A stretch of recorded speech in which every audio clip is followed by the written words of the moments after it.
రేపు భవానీపురానికి వైసీపీ అధినేత జగన్ వెళ్లనున్నారు. అక్కడ ప్రభుత్వం 42 ఇళ్లను కూల్చివేసింది. తాడేపల్లి నుంచి భవానీపురం వెళ్లి అక్కడ 42 ఫ్లాట్స్ ను విజిట్ చేయనున్నారు. ఇంతకుముందు బాధితులు జగన్ ను కలిసి తమ ఆవేదనను చెప్పుకున్నారు. ఒకసారి గన్నవరం ఎయిర్పోర్ట్ లో, మరొకసారి తాడేపల్లి పార్టీ ఆఫీసులో జగన్ ను కలిశారు బాధితులు. అయితే బాధితుల పక్షాన వైసీపీ అండగా ఉంటుందని మాట ఇచ్చారు జగన్. దాంతో రేపు అక్కడకు వెళ్లి పరిశీలించనున్నారు. అయితే ఇవాళ ఉదయం మాజీ మంత్రి వెల్లంపల్లి శ్రీనివాస్, ఎమ్మెల్సీ తలసిల రఘురాం కలిసి జగన్ పర్యటన ఏర్పాట్లను పరిశీలించారు.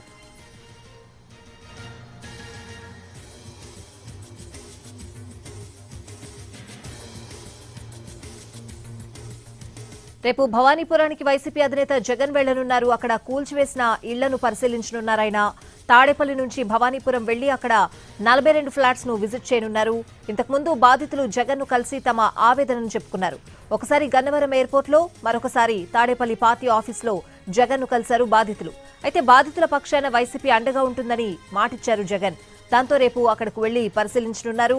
అయితే ఇవాళ ఉదయం మాజీ మంత్రి వెల్లంపల్లి శ్రీనివాస్, ఎమ్మెల్సీ తలసిల రఘురాం కలిసి జగన్ పర్యటన ఏర్పాట్లను పరిశీలించారు.